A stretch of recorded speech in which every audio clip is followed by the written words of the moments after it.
Hello friends, नमस्कार, good evening. आप सभी का बहुत बहुत स्वागत है आपके अपने channel triple C by first study पर। तो आज की इस क्लास में आपको टॉप 100 क्वेश्चन मिलेंगे और ये सभी प्रश्न आपके होने वाले ट्रिपल सी एग्जाम के लिए काफ़ी इंपॉर्टेंट हैं। जो भी ट्रिपल सी का सिलेबस है, जो भी टॉपिक होते हैं, उन सभी टॉपिक से यहाँ पर क्वेश्चन आपको देखने को मिलेंगे। इसलिए आप सभी 100 क्वेश्चन जरूर करें और फिर अपने आप को एक बार चेक करें कि आपने आज के इस 100 क्वेश्चन में आपका जो स्कोर है वो कितना रहा है। ठीक है, और आप मुझे लास्ट में कमेंट करके भी बताएं कि इस 100 क्वेश्चन की क्लास में आपका स्कोर कितना रहा है। ठीक है, चलिए शुरुआत करते हैं। बट इससे पहले आपको बता दें, अगर आप ट्रिपल सी एग्जाम के लिए ऑनलाइन मॉक टेस्ट देना चाहते हैं तो आप हमारी वेबसाइट www.triplec-by-first.com पर विजिट करें। यहाँ पर आपको ढेर सारे ऑनलाइन मॉक टेस्ट हिंदी और इंग्लिश में मिल जाएंगे। साथ ही साथ यहाँ से आप इंपॉर्टेंट क्वेश्चन आंसर और उनके पीडीएफ भी डाउनलोड कर सकते हैं। इस वेबसाइट का लिंक नीचे डिस्क्रिप्शन बॉक्स में दिया गया है। इसके अलावा आपको अगर यहाँ से ई बुक और नोट्स चाहिए तो आप ले सकते हैं। यहाँ पर आप देखेंगे तो आप सभी के लिए मास्टर ई बुक बना दिया गया है, जिसे आप ले सकते हैं केवल 70 रुपए में। इस पर अभी आपको 115 रुपए का डिस्काउंट मिल जाएगा। ठीक है, तो इसमें आपको क्या क्या मिलेगा, 1200 इंपॉर्टेंट क्वेश्चन होंगे, यानी कि टोटल 12 मॉडल पेपर इसमें लगे हुए हैं। सभी फाउंडर्स नेम इसमें शामिल हैं, लिब्रे ऑफिस की शॉर्टकट की इसमें शामिल हैं, वेब ब्राउजर की शॉर्टकट इसमें शामिल हैं और सभी इंपॉर्टेंट फुल फॉर्म शामिल हैं, यानी कि complete triple C study material आपको यहाँ पर मिल जाएगा। इसके अलावा अगर आप चैप्टर वाइज ई बुक लेना चाहते हैं तो यहाँ पर 570 प्लस क्वेश्चन की एक चैप्टर वाइज ई बुक भी है। आप इसे ले सकते हैं केवल 65 रुपीज में और इस पर भी आपको 85 रुपीज का डिस्काउंट मिल जाएगा। अगर आप इन दोनों को एक साथ में लेते हैं तो आपको यहाँ पर काफी डिस्काउंट मिल जाएगा और केवल आप इन दोनों को 99 रुपीज में ले सकते हैं, जो कि 250 की है। ठीक है, और इन सभी ई बुक का लिंक नीचे डिस्क्रिप्शन बॉक्स में दिया गया है, जहां से आप ले सकते हैं। चलिए शुरुआत करते हैं आज की इस क्लास की। सबसे पहला प्रश्न आपके स्क्रीन पर आ चुका है, आप सभी को आंसर करना है। आपसे पूछा है ADSL का पूरा नाम क्या होता है। और जो बच्चे लाइव आ चुके हैं, आप सभी भाई क्लास को एक बार शेयर जरूर करें ताकि और भी बच्चे और भी साथी इस क्लास को ज्वाइन कर सकें। ठीक है, आज इस क्लास को कंप्लीट पूरा करना है और आपको देखना है कि आपके 100 में कितने अंक आ सकते हैं इस पूरी क्लास में। ठीक है, यहाँ पर जो भी क्वेश्चन हमने शामिल किए हैं, आपके हर टॉपिक से यहाँ पे क्वेश्चन आपको मिलेंगे, यानी कि ट्रिपल सी का एक पूरा पेपर आपको यहाँ पर मिलने वाला है। जो भी क्वेश्चन आपको नहीं पता है, कोई दिक्कत नहीं है, आपको अच्छे से पढ़ना है, नोट करना है। ठीक है, और इसका पीडीएफ भी हम आपको प्रोवाइड करा देंगे अपने टेलीग्राम चैनल पर, तो आप सभी इसका पीडीएफ भी ले सकते हैं। तो यहां पर पहले क्वेश्चन का सही जवाब हो जाएगा सी। ऑप्शन नंबर आपका सी हो जाएगा। असिमेट्रिक डिजिटल सब्सक्राइबर लाइन होता है ADSL का पूरा नाम, इसे आप ध्यान रखें। क्वेश्चन नंबर अगला आपके स्क्रीन पर आ चुका है और आपसे पूछा है यहाँ पर 2000 रुपए नोट का साइज कितना होता है, यानी कि 2000 रुपए के नोट का साइज आपसे पूछा है। अब आपको आंसर करना है 2000 रुपए के नोट का साइज कितना होता है। और करेंसी से बहुत सारे क्वेश्चन आए थे, नोट के साइज से जो पिछला एग्जाम था उसमें बहुत सारे क्वेश्चन आए थे, तो यहां पर भी बहुत सारे क्वेश्चन आज के इस क्लास में मिलेंगे। ये आपके लिए काफी ज्यादा हेल्पफुल क्लास साबित हो सकती है आज की। ठीक है, जो 100 क्वेश्चन की क्लास हम आपको करा रहे हैं। तो यहां पर हमारा सही जवाब बी हो जाएगा। ध्यान रखना, 66 mm। ठीक है, वाई 166 mm आप यहां देख सकते हैं, ऑप्शन हमारा बी हो जाएगा। ठीक है, तो 2000 रुपए का जो नोट होता है उसका साइज कितना होता है, 66 mm बाई 166 mm, इसको आप ध्यान रखें। चलिए अगला क्वेश्चन है, निम्न में कौन सी स्लाइड एनिमेशन का प्रकार है। निम्न में कौन सी स्लाइड एनिमेशन का प्रकार है।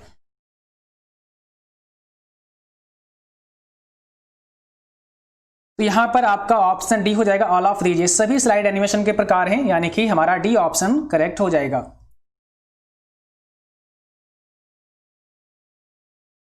चलिए क्वेश्चन आपको अगला बताना है और यहां पे पूछा है ISDN नेटवर्क का उदाहरण है। ISDN packet switched, circuit switched, message switched या उपरोक्त में से कोई नहीं। तो किस प्रकार का ये ISDN है। ठीक है, किस प्रकार नेटवर्क का उदाहरण है।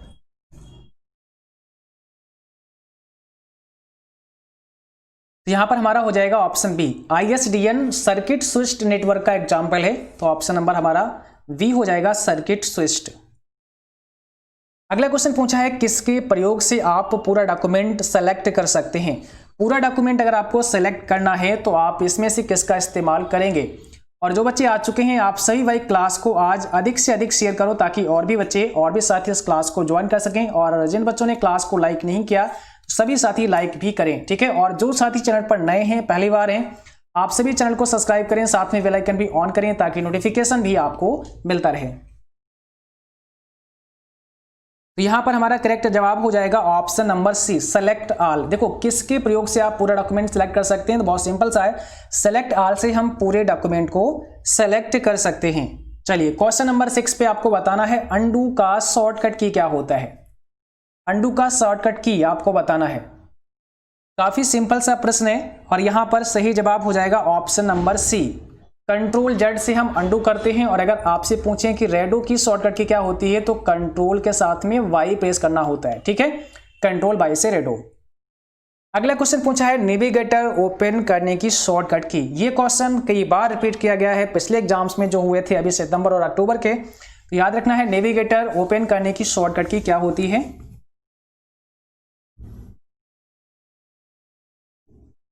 ऑप्शन नंबर सी हो जाएगा F5 होती है। नेविगेटर ओपन करने की शॉर्टकट की F5 होती है, तो ऑप्शन सी करेक्ट होगा।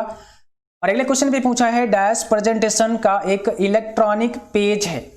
अब यहाँ पे देखो पेज दिया है, स्लाइड दिया है, ई स्लाइड दिया है, उपरोक्त में से कोई नहीं, तो डैश प्रेजेंटेशन का एक इलेक्ट्रॉनिक पेज है, इसमें से कौन सा। ऑप्शन बी हो जाएगा स्लाइड। स्लाइड क्या है, स्लाइड इलेक्ट्रॉनिक पेज होता है किसी भी प्रेजेंटेशन का, है ना, तो ऑप्शन हमारा बी करेक्ट हो जाएगा। अगला क्वेश्चन पूछा है USSD यानी कि अनस्ट्रक्चर्ड सप्लीमेंट्री सर्विस डाटा कितनी भाषाओं में उपलब्ध है।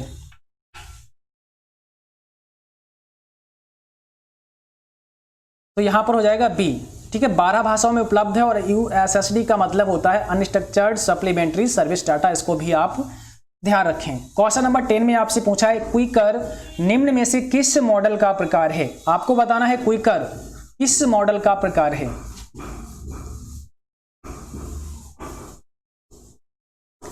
क्विकर आपका किस मॉडल का है, ऑप्शन हो जाएगा यहां पर डी, C2C, है ना। ऐसे आपका OLX किस मॉडल का है, ये भी आपका C2C के अंतर्गत आता है। क्विकर भी आपका C2C के अंतर्गत आता है। क्वेश्चन अगला पूछा है स्लाइड मास्टर में फुटर किस भाग में दिखाई देता है। स्लाइड मास्टर में फुटर किस भाग में दिखाई देता है। ऑप्शन नंबर डी हो जाएगा पेज के नीचे, है ना, ऑप्शन नंबर डी आपका यहाँ पे करेक्ट है। ब्राउजर में नई टैब ओपन करने की शॉर्टकट की क्या होती है, बताइए। कंट्रोल N होती है, कंट्रोल T होती है, कंट्रोल M होती है, या फिर नन ऑफ दीज। तो ब्राउजर में अगर आप एक नई टैब ओपन करना चाहते हैं, इसके लिए क्या शॉर्टकट की इस्तेमाल करते हैं। यहां पर हो जाएगा ऑप्शन बी, कंट्रोल के साथ में T प्रेस करना होता है ना। ब्राउजर में जब आपको एक नई टैब ओपन करना होता है तो कंट्रोल T आप प्रेस कर सकते हैं। अगला क्वेश्चन पूछा है शॉर्टकट मेनू द्वारा प्रोग्राम का लिंक नहीं बनाया जा सकता है। शॉर्टकट मेनू द्वारा किसी प्रोग्राम का लिंक नहीं बनाया जा सकता है, क्या ये सही है या फिर गलत है। तो ये हो जाएगा फॉल्स, क्योंकि आप बना सकते हैं, है ना, तो ऑप्शन यहाँ पे हो जाएगा वी करेक्ट, ये फॉल्स हो जाएगा। अगला क्वेश्चन आपको बताना है वेब को एक्सप्लोरिंग करने की प्रक्रिया को सर्फिंग कहते हैं, क्या ये सही है। यहां पे होगा सर्फिंग, ठीक है, बताइए।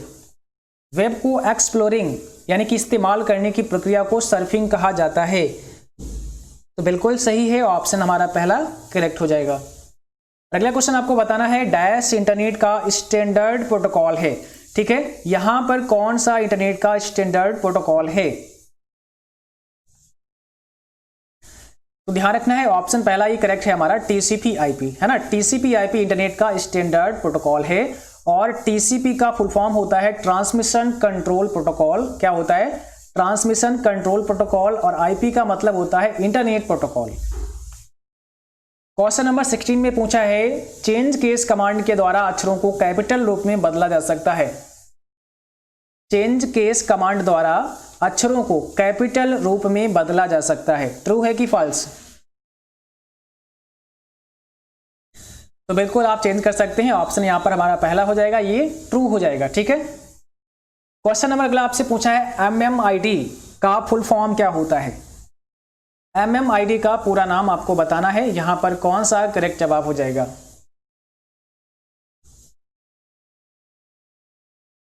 तो यहां पर हमारा सही जवाब होगा mobile money identifier, option number पहला। MMID का मतलब होता है mobile money identifier.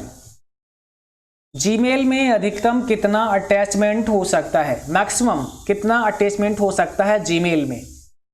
10 MB, 20 MB, 25 MB या 15 MB? इसमें से आपका राइट आंसर कौन सा है?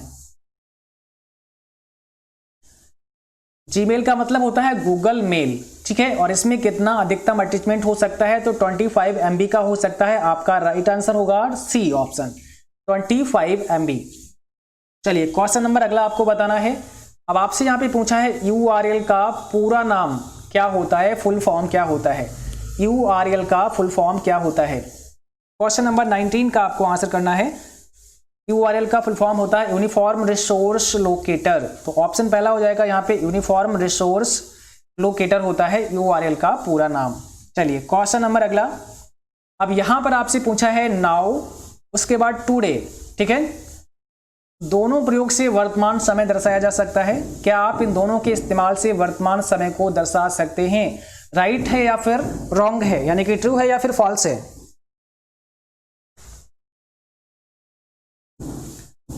तो ये हो जाएगा फॉल्स, ऑप्शन यहां पर हो जाएगा वी। आप इन दोनों से वर्तमान समय नहीं दर्शा सकते हैं, क्योंकि देखिए मैं आपको यहां पर विद प्रैक्टिकल एक बार बताने की कोशिश करता हूं नाउ, ठीक है। तो जैसे आप आएंगे कैल्क में या एक्सेल में, यहां पर आपको टाइप करना है इक्वल, उसके बाद लिखना है आपको नाउ, और जैसे ही आप नाउ लिखेंगे ब्रैकेट को ओपन करना है और क्लोज करना है, एंटर प्रेस करते हैं। तो जो नाउ फार्मूला होता है ये क्या करता है, पहले आप यहां पे देख सकते हैं, यहां पर इसने क्या किया है, डेट और टाइम दोनों को यहां पर डिस्प्ले कर दिया है, डेट और टाइम। लेकिन जो आपका टुडे होता है ये क्या करता है, आप यहां लिखेंगे टुडे और एंटर प्रेस करेंगे तो टुडे से केवल हमें डेट दिखाई देती है और नाउ से हमें डेट और टाइम दिखाई देता है। तो आपसे सवाल क्या है, नाउ और टुडे दोनों के प्रयोग से आप वर्तमान समय दर्शा सकते हैं? तो ऐसा नहीं है, क्योंकि टुडे से आपको पता है ओनली आपको डेट दिखाई देती है, ना कि समय। तो ये हो जाएगा फॉल्स आपका, ठीक है, ऑप्शन बी करेक्ट होगा। चलिए अब पूछा है 2000 रुपए के नोट का रंग कैसा होता है। अभी आपसे साइज पूछा था, अब आपको रंग बताना है, कलर बताना है 2000 रुपए का कैसा होता है। ये क्वेश्चन आप नोट कर लेना, क्योंकि ये बहुत इंपॉर्टेंट है आपके लिए, ठीक है, ये क्वेश्चन आपके लिए वेरी इंपॉर्टेंट है, सो आप इससे अच्छे से याद करके जाएं। तो याद रखना है 2000 रुपए का नोट जब आपसे पूछें कितना इसका रंग कैसा होता है, तो इसका रंग होता है मैजेंटा। ऑप्शन आपका बी यहाँ पे राइट हो जाएगा, मैजेंटा होता है इसका कलर। आप डेस्कटॉप पर एक नया फोल्डर नहीं बना सकते हैं। अभी आपको बहुत सारे यहाँ पर इंपॉर्टेंट क्वेश्चन आगे मिलने वाले हैं इस पूरी क्लास में, इसलिए मैंने कहा कि आपको ये पूरी क्लास कंप्लीट जरूर करनी है। आप डेस्कटॉप पर एक नया फोल्डर नहीं बना सकते हैं, क्या ये सही है? तो गलत है ना, ऑप्शन बी हो जाएगा यहाँ पर फॉल्स हो जाएगा, क्योंकि आप तो डेस्कटॉप पर एक नया फोल्डर बना सकते हैं, तो ये हो जाएगा फॉल्स। अगला क्वेश्चन पूछा है डाटा सोर्स बनाते समय उसके फील्ड नेम में 40 कैरेक्टर तक का प्रयोग किया जा सकता है। डाटा सोर्स बनाते समय उसके फील्ड नेम में मैक्सिमम 40 कैरेक्टर तक का प्रयोग किया जा सकता है। ट्रू एंड फॉल्स में जवाब करना है।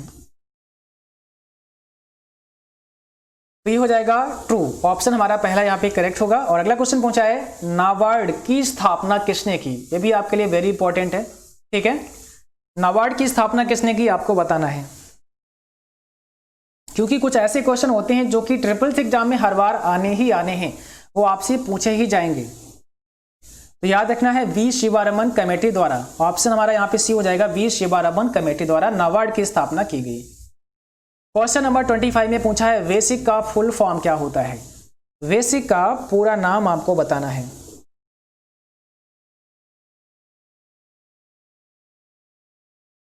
तो वेसिक का मतलब होता है beginners all purpose symbolic instruction code. Option पहला यहाँ पे करेक्ट हो जाएगा आपका। अगला क्वेश्चन पूछा है ARCNet का पूरा नाम, ठीक है, आपको बताना है ARCNet का फुल फॉर्म क्या होता है। तो यहां पर हो जाएगा be attached resource computer network. ARCNet का मतलब होता है अटैच्ड रिसोर्स कंप्यूटर नेटवर्क। चलिए 27 में बताना है OSI का पूरा नाम क्या होता है। OSI का पूरा नाम आपको यहां पे बताना है। ओपन सिस्टम इंटरकनेक्शन है ना, ऑप्शन बी हो जाएगा आपका ओपन सिस्टम ऑप्शन यहाँ पे हो जाएगा ओपन सिस्टम इंटरकनेक्शन। तो ऑप्शन हमारा यहाँ पे सी हो जाएगा, इसको हटा देते हैं, और हमारा ऑप्शन यहाँ पे क्या हो जाएगा, सी हो जाएगा। ठीक है, ओपन सिस्टम इंटरकनेक्शन होता है OSI का फुल फॉर्म। चलिए अगला क्वेश्चन है, IMAP का पूरा नाम क्या होता है? आपको बताना है IMAP का पूरा नाम क्या होता है, फुल फॉर्म यहाँ पे बताना है। IMAP का मतलब होता है इंटरनेट मैसेज एक्सेस प्रोटोकॉल। क्या होता है? Internet message access protocol. याद रखना है, सारे क्वेश्चन बहुत इंपॉर्टेंट हैं। अगला क्वेश्चन पूछा है www का पूरा नाम। ठीक है, www का फुल फॉर्म आपको बताना है। इसका मतलब होता है वर्ल्ड वाइड वेब वॉर्म, है ना। Option C, world wide web और वॉर्म, ऑप्शन नंबर सी हमारा करेक्ट हो जाएगा। क्वेश्चन नंबर पूछा है अगला आपसे, और यहां पे पूछा है मैक एड्रेस कितने बिट का होता है? मैक एड्रेस कितने बिट का होता है आपको बताना है। सही जवाब क्या है? तो ये होता है 48 बिट का, 48 बिट का होता है मैक एड्रेस। ठीक है, एक फिजिकल एड्रेस होता है। कई बार ऐसा पूछा जाता है कि मैक एड्रेस एक फिजिकल एड्रेस होता है, तो बिल्कुल करेक्ट है, ये आपका 48 बिट का होता है और इसका मतलब होता है मीडिया एक्सेस कंट्रोल। अगर आपसे पूछें कि मैक का फुल फॉर्म क्या होता है, तो इसका फुल फॉर्म होता है media access control. Question number अगला आपसे पूछा है और यहां पर आ चुका है आपके सामने राउंड अप। अब अगर देखो ऐसा फॉर्मूला आपके सामने आता है, राउंड अप आता है, तो राउंड अप में यहाँ पे दिया है 305.321 यानी कि 10.321, 2। इसका कितना आंसर आएगा? देखो राउंड फार्मूला हमने आपको समझा रखा है, राउंड फार्मूला कैसे काम करता है। जिन बच्चों ने नहीं देखा है उसका वीडियो जरूर देखें, है ना। इसलिए मैं कहता हूं कि जो भी वीडियो अपलोड की जाए उनको आप देखा करो। और इसलिए बहुत सारे बच्चे ने नोटिफिकेशन बेल को ऑन नहीं किया है, फिर हमसे कहते हैं सर आपका नोटिफिकेशन मेरे तक नहीं आता है। तो इसका मतलब आपने नोटिफिकेशन बेल को ऑन नहीं किया है ना। और जब ऑन नहीं करेंगे तो नोटिफिकेशन नहीं जाएगा। तो कोई भी वीडियो आप मिस ना किया करो, क्योंकि सभी वीडियोज काफी आपके लिए इंपॉर्टेंट होती हैं। तो यहां पर कौन सा हमारा जवाब करेक्ट होगा? ऑप्शन सी हो जाएगा। अब देखो हम आपको बता देते हैं कि ये फार्मूला कैसे काम करता है। यहां पर जो राउंड अप दिया है, आप यहां देख सकते हैं, यहां पे राउंड अप दिया है और इस अप का मतलब ये होता है कि जैसे हमने यहां लिखा है 305, 10 लगाया, 3 लिखा, 2 लिखा और 1 लिखा, यहां पर कामा 2। ये 2 क्या बताता है कि हमें डेसिमल के बाद 2 प्लेस चाहिए, यानी कि हमें 3 और 2 ही चाहिए, बस ये वाला। मुझे यहां से 1 को रिमूव करना है। और जब आपका अप लग जाता है तो हमें यहां पर वैल्यू को कम नहीं करना होता है, मींस आगे अप करना होता है। जैसे अगर आप यहां से 1 को हटाएंगे तो यहां पर 2 के स्थान पर 3 हो जाएगा। जैसे 305 दशमलव फिर आपका 3 आ जाएगा। ठीक है, वैसे अगर जो सिंपल राउंड होता है, अगर केवल हम राउंड फार्मूले की बात करें, केवल राउंड की बात करें, तो यहां पर क्या होता है, जो संख्या रिमूव हो रही है यहां से, अगर वो संख्या 5 है या 5 से अधिक है, तब यहां इस संख्या में 1 बढ़ जाएगा। कब बढ़ेगा? जब ये संख्या 5 या 5 से अधिक होती तब। लेकिन अगर ये संख्या 5 से कम होती तो यहां पर नहीं बढ़ता है, सेम यही संख्या आ जाती है। लेकिन अगर यहां पर राउंड अप दिया है, तब ये 5 से कम क्यों ना हो, फिर भी यहां पर आपको 1 बढ़ाना ही बढ़ाना है। अगर 5 से ज्यादा है तो भी 1 बढ़ाना पड़ेगा और कम है तो भी 1 बढ़ाना पड़ेगा। यानी कि जब राउंड अप दिया हो तब आपको यहां पर 1 ऐड करना ही होता है। तो यहां पर हमें जो 2 अंक रखने हैं, इसमें क्या होगा हमारा 3, और फिर यहां 2 में 1 बढ़ जाएगा तो 3 हो जाएगा। तो यहां पर हमारा 305.33 आपका राइट आंसर हो जाएगा। ठीक है, समझ में आया? नहीं तो हम आपको एक बार प्रैक्टिकल भी समझा देते हैं। जैसे कि हम यहां पर क्या करते हैं, इसको एक बार कॉपी कर लेते हैं। यहां पे 305.321, चलिए मैं यहां पे एक बार बता देता हूं। ठीक है, इक्वल यहां पे लिखना है राउंड अप 321 और यहां पे कामा 2, तो ये कामा 2 लिखना है और ब्रैकेट को क्लोज करना है।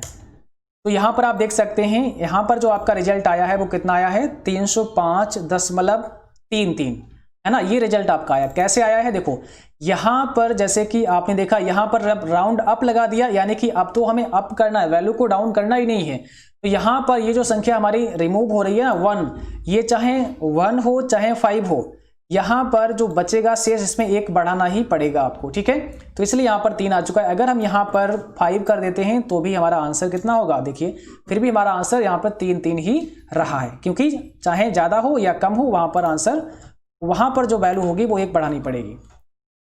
चलिए अगला क्वेश्चन देखिए, और यहां पर दिया है राउंड डाउन। यहां पे क्या दिया है, राउंड डाउन दिया है, और यहां पर पूछा है 25.36, 1, इसका मान कितना होगा। तो ये भी काफी सिंपल सा है। अब इसमें अप नहीं होगा, डाउन होगा, है ना। तो यहां पे बताइए कौन सा राइट आंसर होगा।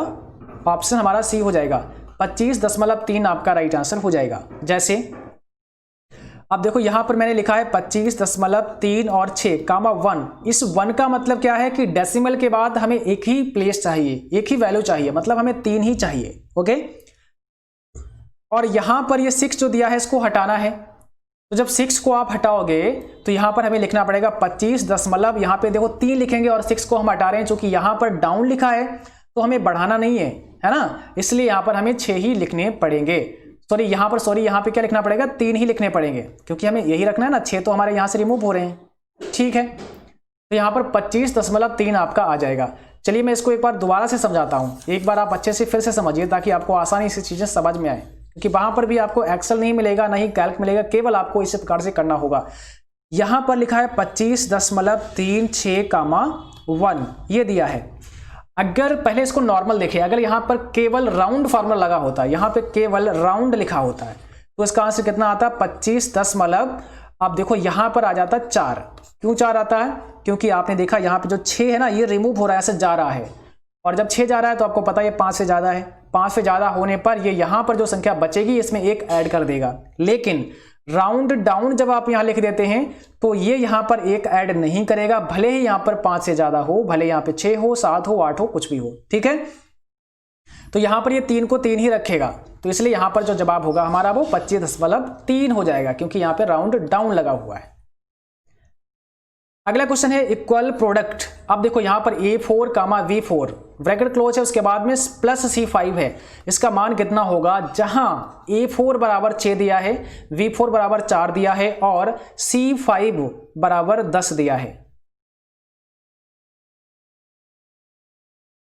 बताइए A4, V4 प्लस C5, इसका मान आपको बताना है, और यहां पे वैल्यू इन्होंने बताई है। A4 का वैल्यू 6 है, V4 का 4 है और C5 का 10 है। तो यहां पे हमारा सही जवाब हो जाएगा 34, ऑप्शन बी। आप देखो प्रोडक्ट क्या करता है, पहले इसको आप देख लीजिए। प्रोडक्ट जो फार्मूला होता है, प्रोडक्ट क्या करता है, प्रोडक्ट लिखा है यहां पर, इसका मतलब ये करेगा गुणा, है ना, ये गुणा करेगा। यानी कि यहां पर जो ब्रैकेट में दिया है A4 प्लस V4, इसको क्या करेगा, पहले यहाँ पे कॉमा लगाना है मुझे, मैंने प्लस लगा दिया है, तो यहाँ पे मुझे कॉमा लगाना है। ठीक है, ये कॉमा यहाँ पे हो गया। अब यहाँ पे प्लस C5 है।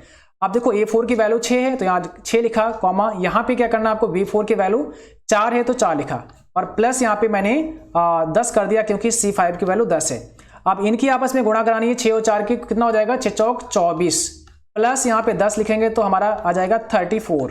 तो वही 34 यहाँ पे दिया गया है ना, आपस में इनकी गुणा हो जाएगी, और इसमें C5 की वैल्यू को हमें जोड़ देना होगा।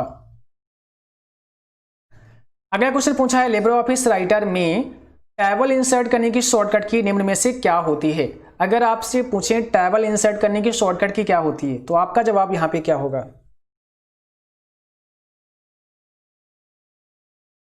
जिन बच्चों के फार्मूले अगर समझ में ना आ रहे हैं तो आप नीचे मुझे लास्ट में कमेंट करके बता देना कि सर मुझे फार्मूले अच्छे से समझ में नहीं आ रहे हैं, तो उस पर मैं एक अलग से वीडियो लेकर आऊंगा।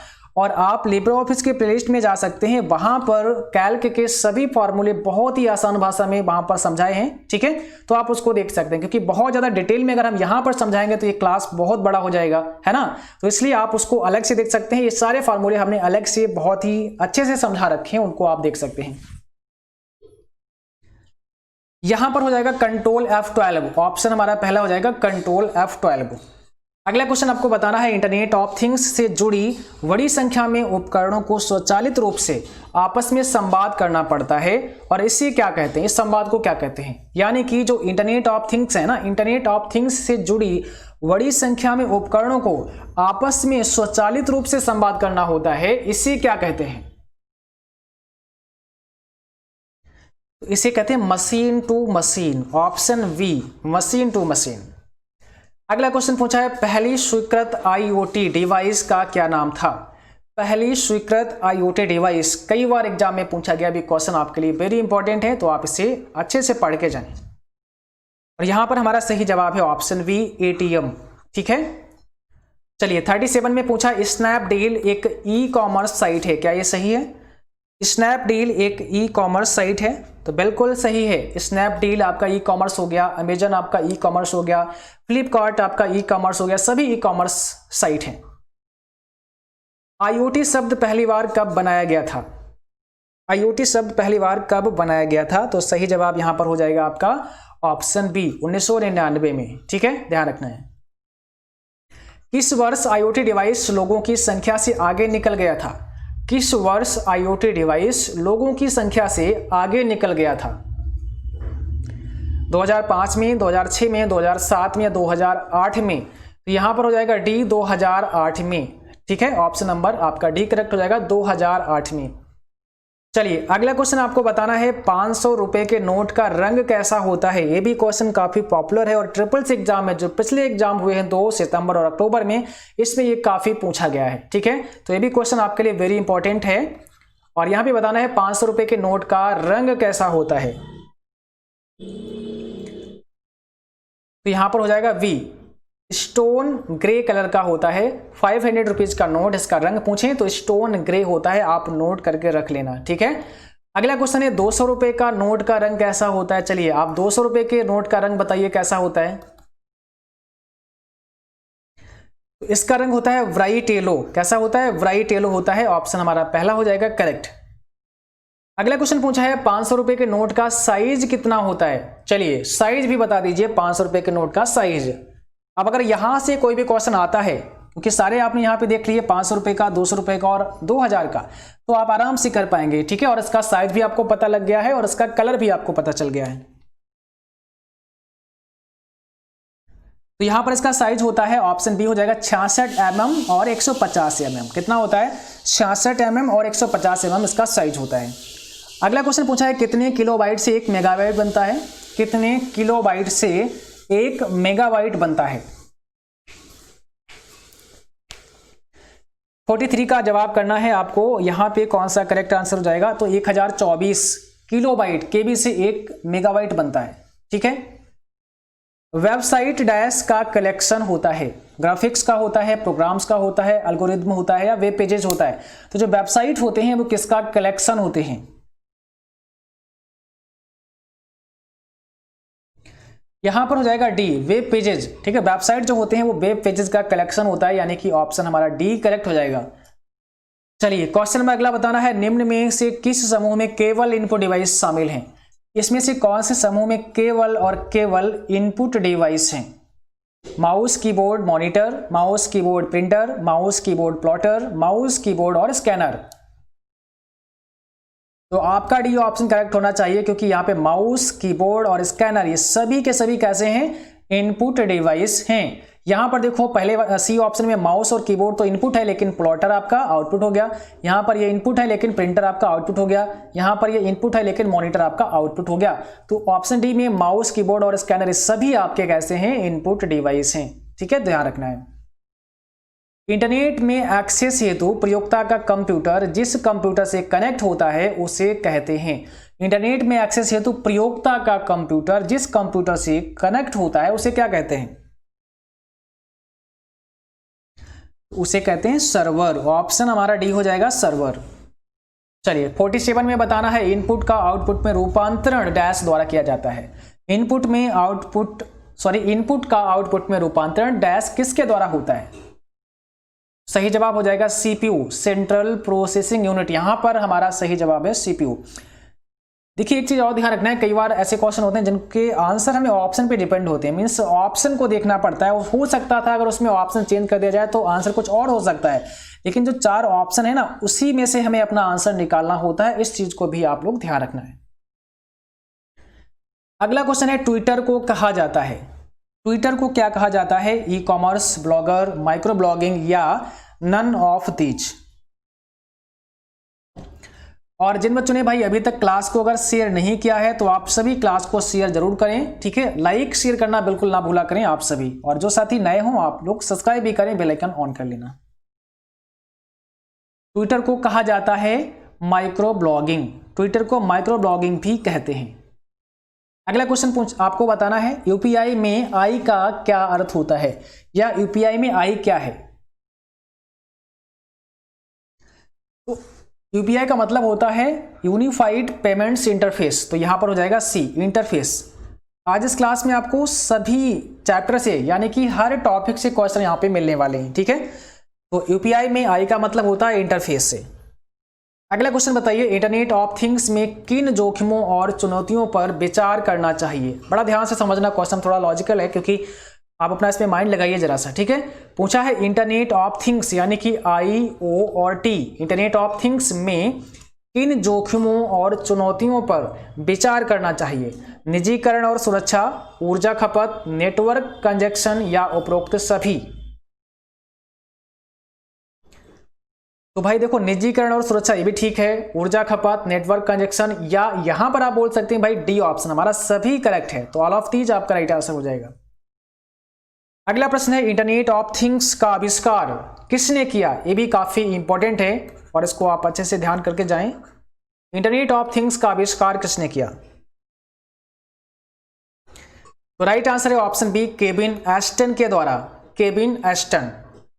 अगला क्वेश्चन है, IIoT का पूरा नाम क्या होता है। IIoT का फुल फॉर्म बताना है, ठीक है। अभी आपने देखा IoT का मतलब होता है इंटरनेट ऑफ थिंग्स, और यहां पर बताना है IIoT। यहां पर क्या हो जाएगा, इंडस्ट्रियल और बढ़ा देना है आपको, इंडस्ट्रियल इंटरनेट ऑफ थिंग्स हो जाता है इसका पूरा नाम, है ना। तो यहां पे IIoT का मतलब है industrial internet of things. Big data शब्द को किसने गढ़ा था, बिग डाटा शब्द को किसने गढ़ा था। सही जवाब करना है, राइट आंसर यहां पे क्या हो जाएगा, मींस बिग डाटा शब्द को पहली बार किसने बताया था, तो यहां पर हो जाएगा जॉन मसी। ऑप्शन हमारा डी हो जाएगा, जॉन मसी, और वेरी इंपॉर्टेंट आपके लिए है क्वेश्चन। अगला क्वेश्चन है, बिग डाटा शब्द को कब गढ़ा गया था।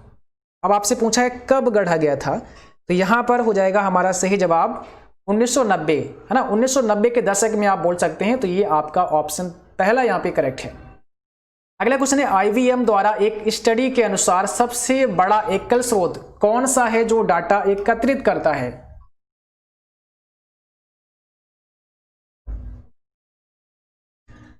तो यहां पर ध्यान रखना है बिजनेस ट्रांजैक्शन, ऑप्शन सी हो जाएगा बिजनेस ट्रांजैक्शन। अगला क्वेश्चन है, बिग डाटा एनालिटिक्स की विशेषता क्या है। बिग डाटा एनालिटिक्स की विशेषता, खुला स्रोत, मापनीयता, डाटा रिकवरी या उपरोक्त सभी। तो सही जवाब है डी ऑप्शन, उपरोक्त सभी।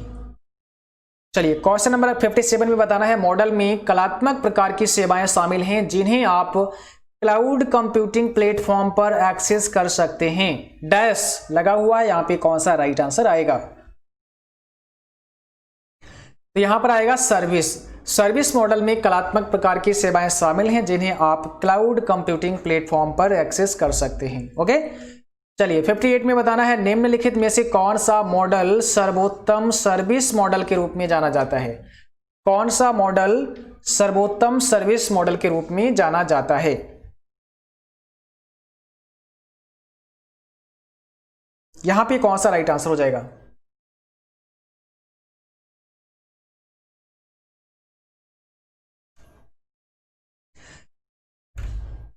तो यहां पर आपका ऑप्शन डी हो जाएगा सभी, उपरोक्त सभी। देखो यहां पर इनकी फुल फॉर्म भी आपको आना चाहिए, SAS, इसका मतलब होता है software as a service, software as a service, IaaS infrastructure as a service, और यहां पर PaaS का मतलब होता है प्लेटफॉर्म एज ए सर्विस। ये चीज आपको आनी चाहिए फुल फॉर्म। अगला क्वेश्चन क्या है, क्लाउड इंफ्रास्ट्रक्चर किसी संस्था के अनन्य उपयोग के लिए संचालित होता है। अब डैश में कुछ भरा जाएगा, यहां पे कौन सा राइट आंसर हो सकता है, तो यहां पर हो सकता है प्राइवेट क्लाउड इंफ्रास्ट्रक्चर किसी संस्था के अनन्य उपयोग के लिए संचालित होता है। अगला क्वेश्चन है, dash virtual machine, virtual storage, virtual infrastructure और अन्य हार्डवेयर एसेट प्रदान करता है। कौन, इसमें से कौन आपका राइट आंसर होगा, तो यहां पर हो जाएगा पहला IaaS infrastructure as a service, virtual machine, virtual storage, virtual infrastructure और अन्य हार्डवेयर एसेट प्रदान करता है। निम्न में कौन सा विकल्प ढांचा और नियंत्रण प्रदान करता है? कौन सा विकल्प ढांचा और नियंत्रण प्रदान करता है, आपको बताना है। राइट आंसर क्या होगा? इंफ्रास्ट्रक्चर। देखो यहाँ पे ढांचा, ध्यान दो इससे, क्या हो सकता है? तो पहला हो जाएगा हमारा right answer IaaS, infrastructure as a service. Okay, अगला क्वेश्चन है क्लाउड कंप्यूटिंग में निम्नलिखित में से कौन सा सबसे महत्वपूर्ण क्षेत्र है? क्लाउड कंप्यूटिंग में निम्नलिखित में से कौन सा सबसे महत्वपूर्ण क्षेत्र है? सुरक्षा, स्टोरेज, मापनीयता या उपरोक्त सभी?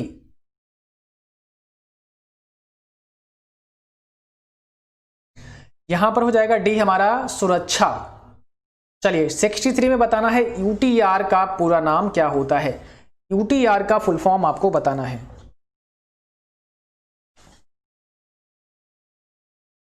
UTR का मतलब होता है यूनिक ट्रांजैक्शन रेफरेंस। तो पहला ऑप्शन हमारा याद रखना आपको करेक्ट हो जाएगा, यूनिक, यहां पे हो जाएगा unique transaction reference, option number first.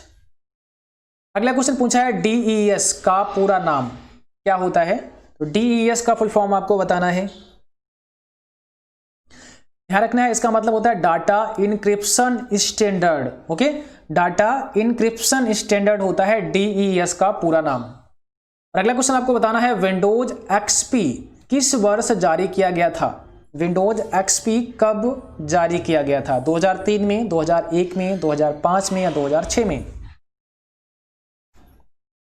सही जवाब होगा ऑप्शन बी, 2001 में विंडोज XP को जारी किया गया था। अगला क्वेश्चन है AMD का पूरा नाम। AMD का फुल फॉर्म क्या होता है? यहां पर हो जाएगा बी, एडवांस माइक्रो डिवाइसेज। ठीक है, ऑप्शन बी आपका राइट है। अगला क्वेश्चन पूछा है VIOS का फुल फॉर्म क्या होता है? VIOS का फुल फॉर्म क्या होता है, पूरा नाम क्या होता है? तो यहां पर हो जाएगा पहला basic input output system. VIOS का फुल फॉर्म होता है बेसिक इनपुट आउटपुट सिस्टम। चलिए OLX क्या है? अब आपको यहां पे बताना है OLX क्या है। ई कॉमर्स है, ई गवर्नमेंट है, सोशल साइट है, या इसमें से सभी, ऑल ऑफ दीज? तो 68 का राइट आंसर कौन सा है? जल्दी से बताइए आपका राइट आंसर यहां पे क्या हो जाएगा। यहां पर हो जाएगा ई कॉमर्स। OLX क्या है? ई कॉमर्स है, जैसे कि क्विकर है वैसे ही OLX है। और ये किसके अंतर्गत आता है? कभी अगर आपसे ये पूछा जाए कि ये किसके अंतर्गत आता है, C2C के अंतर्गत आता है, C2V के अंतर्गत आता है, या V2C के अंतर्गत आता है, तो यहां पर हमारा जवाब हो जाएगा C2C। ये कस्टमर टू कस्टमर के अंतर्गत आता है OLX। MS DOS का पूरा नाम क्या होता है? फुल फॉर्म क्या होता है MS DOS का? इसका मतलब होता है माइक्रोसॉफ्ट डिस्क ऑपरेटिंग सिस्टम। क्या होता है? Microsoft disk operating system. और अगला क्वेश्चन आपको बताना है POP का पूरा नाम क्या होता है? POP का फुल फॉर्म क्या होता है?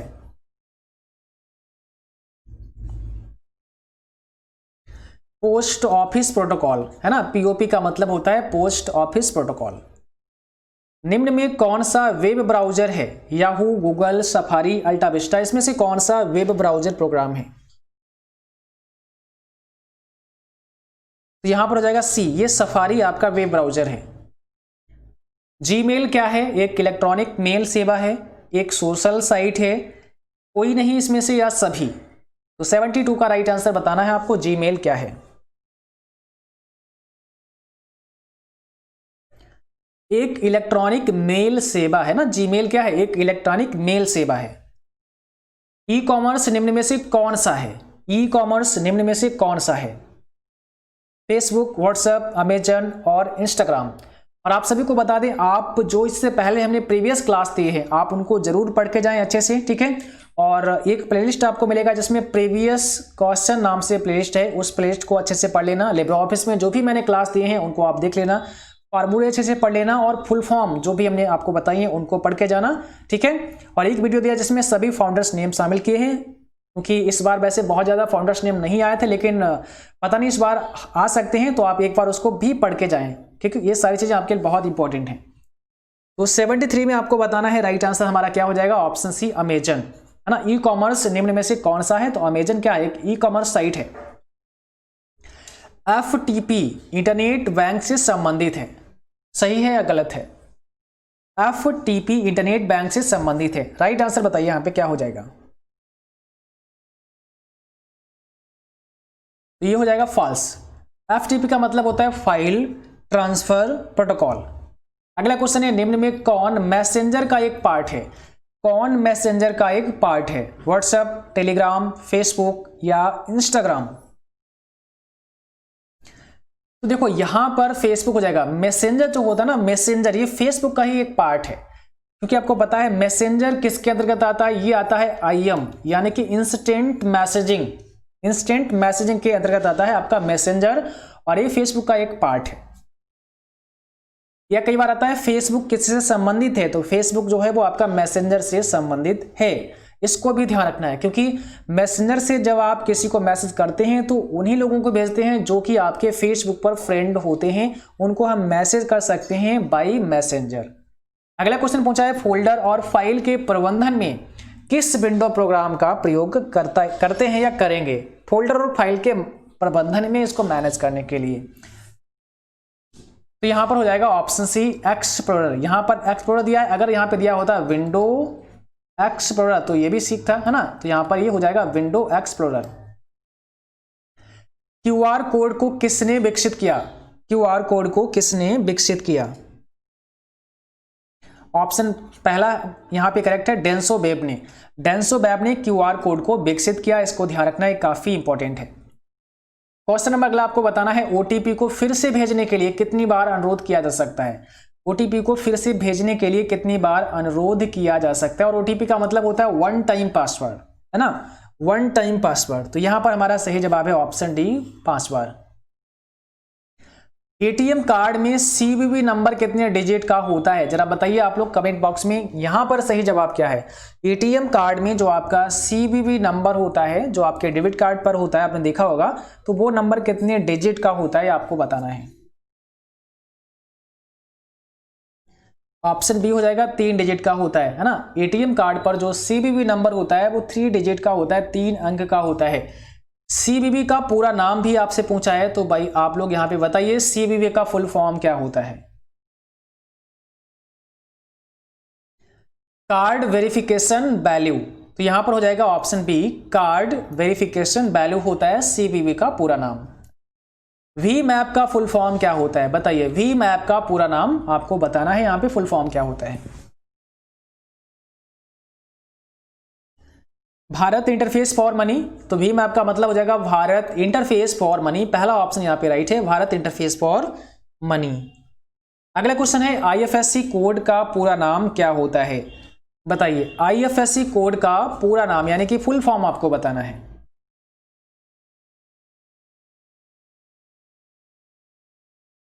यहां पर हो जाएगा पहला, इंडियन फाइनेंशियल सिस्टम कोड होता है IFSC का पूरा नाम। IP एड्रेस में कितने भाग होते हैं? 2, 4, 6, 8। IP एड्रेस में कितने भाग होते हैं? तो यहां पर सी हो जाएगा 4। असेंबली लैंग्वेज का आविष्कार किसने किया? जल्दी से बताइए, असेंबली लैंग्वेज का आविष्कार किसने किया? Dennis Ritchie, Kathleen Booth, Grace Hopper या इसमें से कोई नहीं? याद रखना है ऑप्शन हमारा बी हो जाएगा, कैथलीन बूथ। ठीक है, ऑप्शन हमारा हो जाएगा यहां पर बी करेक्ट। UPI किसके द्वारा विकसित किया गया? NPCI के द्वारा, RBI के द्वारा, SEBI या नन ऑफ दीज? UPI किसके द्वारा विकसित किया गया? तो राइट आंसर यहां पे क्या होगा?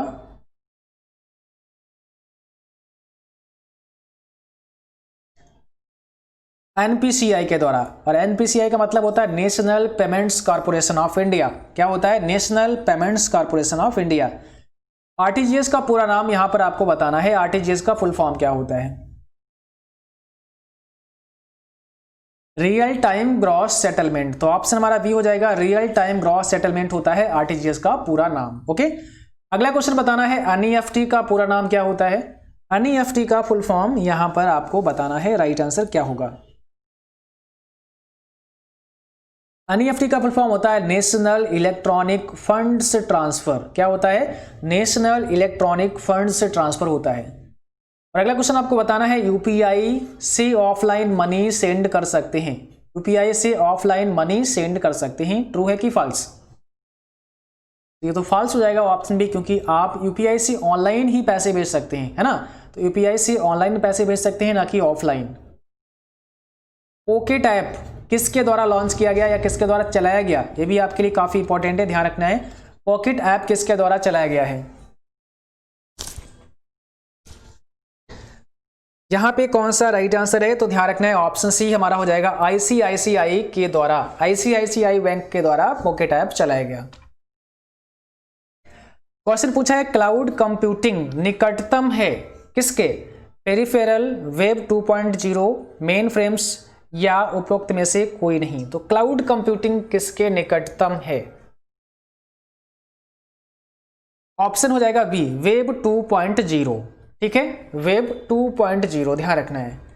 इनमें से कौन सा क्लाउड कंप्यूटिंग उपयोग का एक प्रमुख प्रकार नहीं है, इनमें से कौन सा क्लाउड कंप्यूटिंग उपयोग का एक प्रमुख प्रकार नहीं है, हार्डवेयर, प्लेटफॉर्म, सॉफ्टवेयर या इंफ्रास्ट्रक्चर।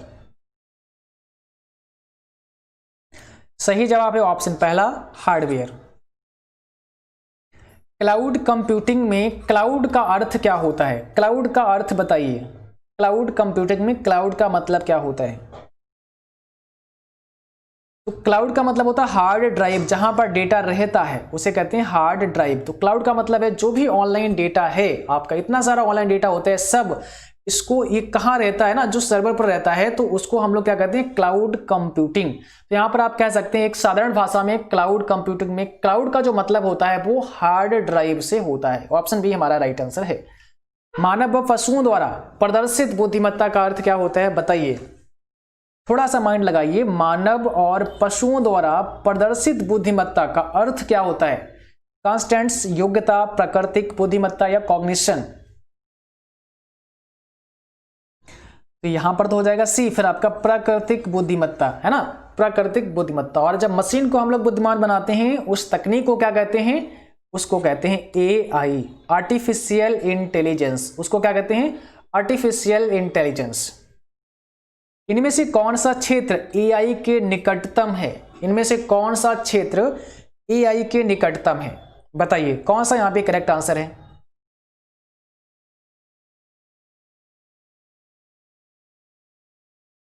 तो ऑप्शन यहाँ पे सी हो जाएगा, गणित। ऑप्शन हमारा सी यहाँ पे करेक्ट हो जाएगा। और अगला क्वेश्चन पूछा है राइटर में हेडिंग 1 का बाय डिफॉल्ट फॉन्ट साइज क्या होता है। राइटर में अगर आप हेडिंग 1 अप्लाई करते हैं तो इसके लिए बाय डिफॉल्ट फॉन्ट साइज आपसे पूछा है।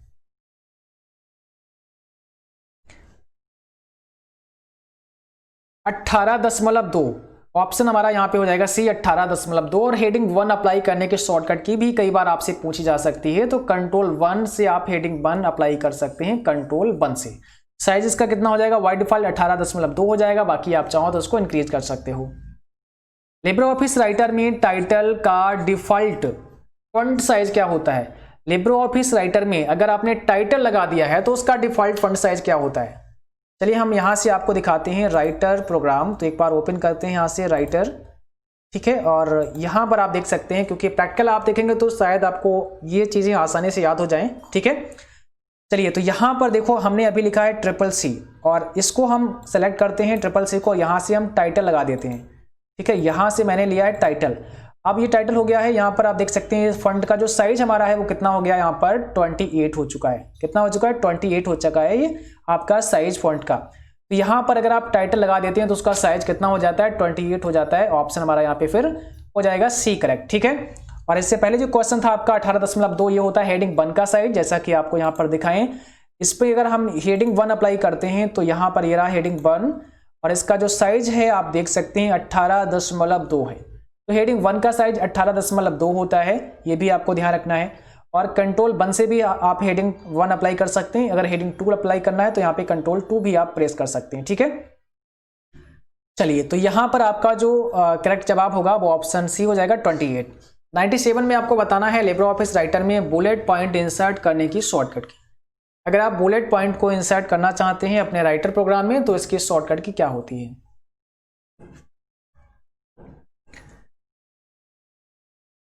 तो यहां पर हो जाएगा शिफ्ट के साथ में F12। ऑप्शन हमारा पहला हो जाएगा, शिफ्ट F12 से आप बुलेट इंसर्ट कर सकते हैं। जैसे कि आप राइटर प्रोग्राम में आएंगे तो यहां पर भी आप देखेंगे यहाँ पर आपको एक ऑप्शन मिलता है बुलेट इंसर्ट करने का, और यहाँ पर थोड़ा सा आपको माउस रोकना है तो यहाँ पे देख सकते हैं शिफ्ट F12 एक शॉर्टकट की भी आपको यहाँ पे नजर आती है, जिससे कि आप बुलेट पॉइंट इंसर्ट कर सकते हैं। ठीक है, चलिए अगला क्वेश्चन आपको बताना है राइटर में नंबर लिस्ट इंसर्ट करने की शॉर्टकट की क्या होती है। नंबर लिस्ट इंसर्ट करना है तब इसकी शॉर्टकट की क्या होगी, तो केवल आपको F12 प्रेस करना होता है। आप केवल F12 प्रेस करते हैं तो नंबर लिस्ट इंसर्ट हो जाएगी, या फिर आप यहाँ देख सकते हैं तो यहाँ पर जैसे कि ये नंबर लिस्ट है और यहाँ पर आप देख सकते हैं इसकी शॉर्टकट की F12। अगला क्वेश्चन आपको बताना है 99 और इसमें पूछा है राइटर में क्लियर फॉर्मेटिंग की शॉर्टकट की। क्लियर फॉर्मेटिंग के लिए कौन सी शॉर्टकट की इस्तेमाल करते हैं, तो याद रखना है कंट्रोल M। कंट्रोल M होती है क्लियर फॉर्मेटिंग की शॉर्टकट की। आज का लास्ट क्वेश्चन है 200 रुपए के नोट का साइज।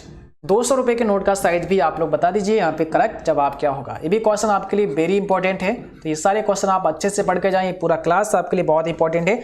और जो बच्चे लास्ट में आए हैं सेशन से देर से जुड़े हैं, आप सभी क्लास को पूरा जरूर देखें, क्योंकि शुरुआत से आपको देखना बहुत ही जरूरी है इस क्लास के लिए। ठीक है, यहाँ पर हमारा जो 200 रुपए के नोट का साइज होता है वो ऑप्शन सी हो जाएगा 66 mm से 140 mm। ठीक है, तो 66 mm से 146 mm ये आपका 200 रुपए के नोट का साइज होता है। ठीक है, और आज की क्लास बस यहीं तक थी। उम्मीद है आप सबको क्लास पसंद आई होगी। जिन बच्चों का कल एग्जाम है आप सभी को हमारी तरफ से best of luck, all the best. उम्मीद करता हूं आप सभी का एग्जाम बहुत अच्छा होगा, और आप सभी अच्छे से रिवीजन करके जाना। जो भी क्लास हमने इससे पहले करा दी है उनको भी आप अच्छे से रिवीजन करें, ताकि आप सभी एक बेहतर ग्रेड में ट्रिपल्स एग्जाम को पास कर सकें। और आप सभी को बता दें, जो भी एग्जाम में क्वेश्चन आपको याद रहें आप हमें क्वेश्चन अपने जरूर भेजें। क्वेश्चन आप हमें मेल कर सकते हैं info.cccbyfistudy@gmail.com पर, या फिर हमें व्हाट्सअप कर सकते हैं 9452299436 पर। इसके अलावा आप अपने प्रश्न हमें इंस्टाग्राम और फेसबुक पर भी भेज सकते हैं। CCCBY से आपको सर्च करना है, और इंस्टाग्राम पर भी आप अपने क्वेश्चन हमें भेज सकते हैं। ठीक है, तो आप सभी जो भी क्वेश्चन आपको याद रहें जरूर भेजें, ताकि और भी बच्चों की हेल्प हो सके। और आप सभी को बता दें कि आपको यहाँ पर विधिवत तरीके से अपने मॉक टेस्ट करने हैं हमारी वेबसाइट पर। इसका लिंक नीचे डिस्क्रिप्शन में दिया गया है, तो यहाँ से आपको प्रैक्टिस करनी है। यहाँ पे ढेर सारे क्वेश्चन आपको मिल जाएंगे। इंपॉर्टेंट क्वेश्चन के PDF भी आप यहाँ से ले सकते हैं।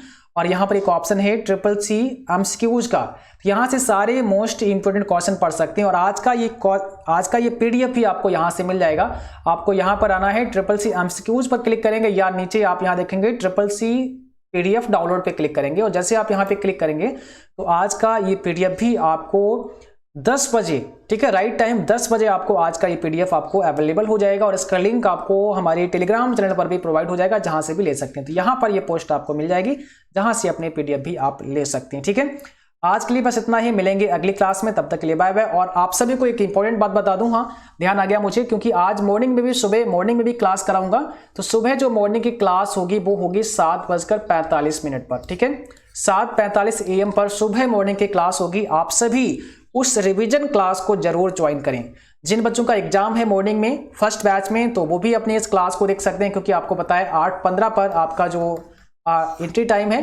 तो ये क्लास मुश्किल से 20 से 30 मिनट की होगी। आप इसको जरूर करें, ये आपकी एक रिवीजन क्लास होगी। तो यहाँ पर जो भी टॉप क्वेश्चंस होंगे उनको हम रिवाइज कराएंगे सुबह मॉर्निंग की क्लास में। ठीक है, आज के लिए बस इतना ही। Thank for watching, thank you, good night to all, bye bye.